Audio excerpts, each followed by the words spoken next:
دیکھیں کراچی کی بدقسمتی یہ ہے کہ پوری دنیا میں ترقی کرتے ہیں لوگ اور شہروں کو آگے لے کے جاتے ہیں.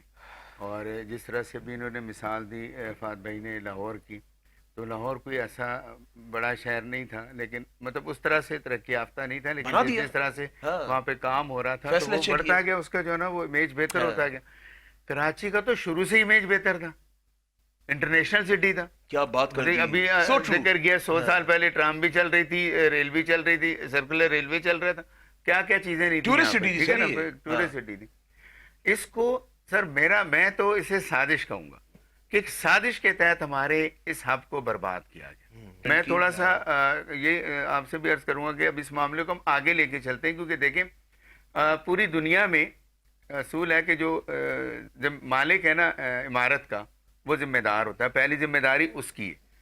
پہلے تو ان ذمہ داران کا بھی تعین کیا جائے کہ وہ کون ہے، انہوں نے کیا کیا کیا وہاں پہ.